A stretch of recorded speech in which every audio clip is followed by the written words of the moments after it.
नमस्कार दोस्तों, मैं अनुराग स्वागत करता हूं आपके अपने YouTube चैनल पे शिक्षा गली पे। जैसा कि मैंने वादा किया था कि अभी थोड़े ही टाइम में वापस आऊंगा अगले वीडियो में, क्योंकि न्यूटन के हमने पहला नियम पढ़ा दिया था बेसिक्स के साथ। तो हमारा ये बच गया था, न्यूटन का द्वितीय नियम और न्यूटन का तृतीय नियम। तो बस छोटा सा वीडियो बनाते हैं, इन दोनों को जानते हैं, थोड़ा ओवरव्यू ले लेते हैं कि ये क्या है। जैसे न्यूटन का द्वितीय नियम, न्यूटन का प्रथम नियम हमने पढ़ लिया था। अब हम आते हैं न्यूटन के द्वितीय नियम पे।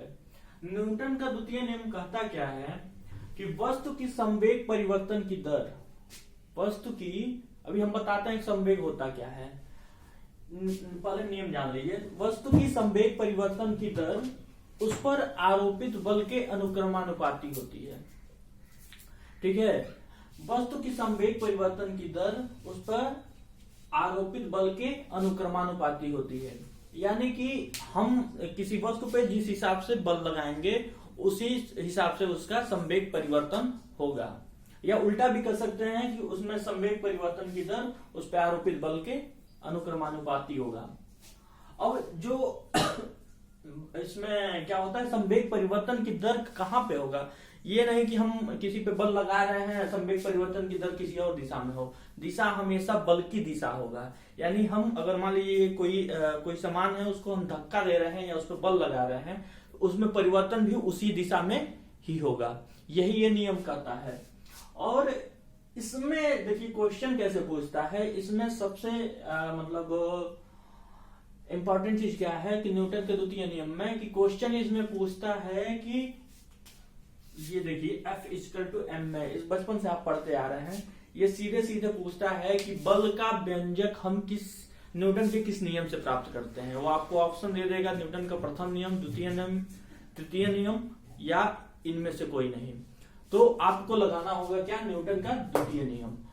एक चीज ध्यान देने वाली है दोस्तों, जैसे हम न्यूटन के प्रथम नियम में पढ़े थे कि बल की परिभाषा, ध्यान दीजिएगा, यहाँ बल की परिभाषा यानी डिफिनेशन, बल की परिभाषा हम न्यूटन के प्रथम नियम से प्राप्त करते हैं। प्रथम नियम से परिभाषा, और व्यंजक यानी कि फार्मूला, यहां मैं लिख दे रहा हूं, व्यंजक यानी कि फॉर्मूला, जो न्यूटन, व्यंजक यानी कि न्यूटन का जो हमें F इक्वल टू m में फार्मूला प्राप्त होता है बल का, ये बल होता है मतलब फोर्स, बल, और ये क्या है, मास। मास मतलब लिख देता हूं इसको,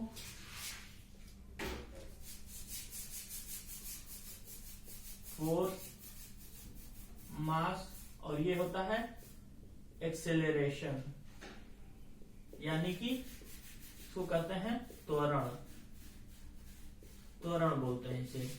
ये द्रव्यमान हुआ आपका और ये बल हो गया। यानी बल बराबर क्या होता है, द्रव्यमान इंटू त्वरण, और ये आता क्या किससे है, ये न्यूटन के द्वितीय नियम से है।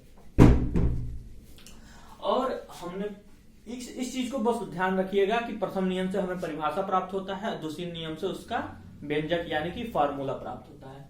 और इसके कुछ एग्जाम्पल हैं कि हम कैसे द्वितीय नियम को कैसे हम जस्टिफाई करेंगे। हम अपने, ये देखिए साइंस बहुत ही इंटरेस्टिंग सब्जेक्ट है, ये हमेशा अपने जो आसपास के वातावरण है उन्हीं चीजों में इसके एग्जाम्पल भी मिल जाएंगे। इन्हीं में से कुछ एग्जाम्पल है, आइए हम देखते हैं क्या होता है। गेंद पर पकड़ते समय खिलाड़ी जो होता है हाथ को पीछे, आपने देखा होगा अक्सर, अगर बाकी भी कैच भी होते हैं जो स्टंप के पीछे विकेट कीपर होते हैं, वो अक्सर गेंद को खींचते समय पकड़ते हैं तो हाथ को पीछे ले जाते हैं। क्यों? क्योंकि इनका जो इस पे बल है, यानी बल है वो कम लगे, बल जो लगता है वो संवेग के कारण कम हो जाए। और ऐसे ही इसमें देखते हैं, जैसे हम गाड़ी जो होते हैं, गाड़ी में हम ब्रेक लगाते हैं तो वो एक स्प्रिंग टाइप का लगा होता है जिसे शॉकर भी बोलते हैं। वो क्या होता है, हमें मतलब इजीली स्मूथली नीचे ले जाए और फिर वापस छोड़े ताकि हमें झटके न लगे। और फिर क्या होता है, कील की गहराई, जब हम किसी दीवार पे, जैसे मान लीजिए हमने यही कील ठोका हुआ है, तो इसको हमें क्या है, हम अगर पतली कील ठोक रहे हैं तो ठीक है, पतले हथौड़े से काम चल जाता है, लेकिन अगर मोटी कील ठोकना हो तो हमें मोटे हथौड़े का यूज करना पड़ता है, या मतलब उसका यूज करने से हमें थोड़ी आसानी हो जाती है। बस यही है न्यूटन का द्वितीय नियम। इसमें से याद करने वाली, ये याद कर सकते हैं इनके जो पूछ सकता है कि ये मतलब न्यूटन का कौन सा नियम इसमें लागू होता है, और बाकी ये चीज ध्यान रखिएगा कि न्यूटन के द्वितीय नियम से हमें बल का व्यंजक प्राप्त होता है।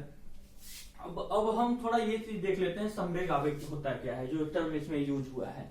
संवेग का मतलब होता है मोमेंटम, जिसको इंग्लिश में बोलते हैं। संवेग होता क्या है, ये होता है द्रव्यमान और वेग का गुणनफल को हम संवेग कहते हैं। द्रव्यमान और वेग के गुणनफल को हम संवेग कहते हैं। इसे पी से रिप्रेजेंट करते हैं, P is equal to M V, और इसका मात्रक होता है मीटर पर सेकेंड, मीटर पर सेकेंड। फिर वैसे ही आवेग को क्या होता है, बल और समय, बल और उस पर आरोपित वो कितने समय तक के लिए बल लगाया गया है, उनके गुणनफल को हम क्या कहते हैं, आवेग कहते हैं। बस इतना बेसिक से याद रखिए, बहुत ज्यादा डीप में जाने की जरूरत नहीं है, और कंपटीशन के दृष्टि से इतना ही पर्याप्त होता है इसमें।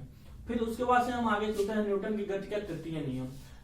न्यूटन के गति का तृतीय नियम हम आपको एक स्टोरी बताते हैं, उससे याद होगा। हम लोग जब नाइन्थ में, आई थिंक नाइन्थ में जब थे, तो उस समय हमारे गुरुजी थे, वो न्यूटन के ही नियम पढ़ा रहे थे। तो गुरुजी जब आए क्लास में, न्यूटन के नियम पढ़ाने शुरू किए, तो पीछे एक लड़का बैठा था, बात कर रहा था, मतलब आपस में बात कर रहे थे, एक दो लड़के थे, वो लड़का डिस्टर्ब कर रहा था थोड़ा। और गुरुजी ने नियम तो लिख लिया, जब देखा उसको तो उसको खड़ा किए, उसके बाद से एक थप्पड़ जोर से मारे।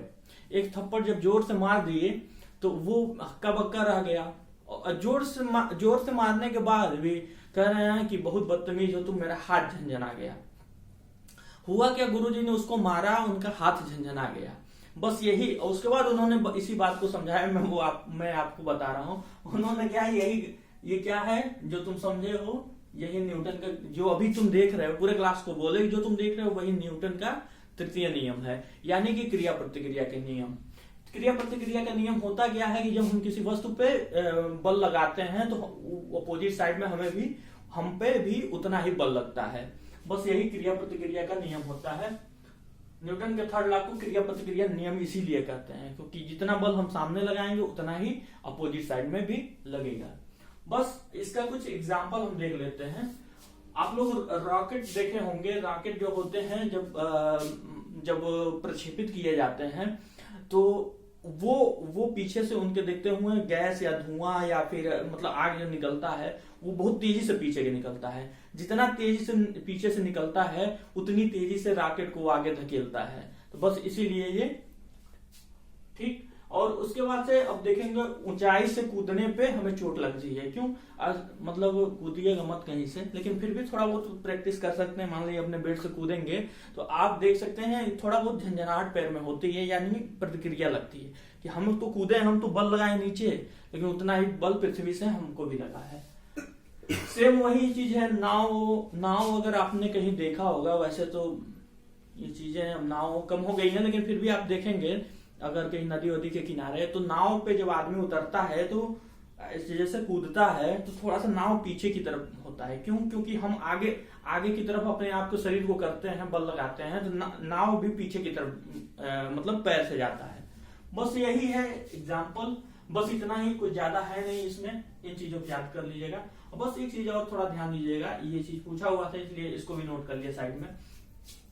जो छोटे एग्जाम होते हैं जैसे ग्रुप डी टाइप का या इस तरह का, तो इन एग्जामों में सीधे सीधे ये मात्रक पूछ लिया जाता है। तो बल की इकाई क्या होती है? वैसे तो किग्रा मीटर पर सेकेंड स्क्वायर होती है, ठीक है। इसी को हम क्या कहते हैं? न्यूटन, एक न्यूटन कहते हैं, यानी कि एक न्यूटन बराबर किग्रा मीटर पर सेकेंड स्क्वायर। बल की इकाई पूछे तो उसमें या ये दिया रहे ऑप्शन में या फिर न्यूटन दिया रहे, तो आप दोनों को टिक कर सकते हैं। और एक चीज और जान लीजिए, बस एक न्यूटन में कितने, ये भी डाइन जो होता है, डाइन भी, ये भी बल की इकाई है। और पूछता है एक न्यूटन में कितने डाइन होते हैं। ये उल्टा भी पूछ सकता है कि एक डाइन में कितने न्यूटन होंगे, तो 10⁻⁻5 न्यूटन। बस ऐसे उल्टा कर लीजिएगा। ये एक चीज बस याद कर लीजिए, इसको याद कर लीजिए ताकि आप उल्टा करने में आसानी रहेगा, कंफ्यूजन नहीं होगी।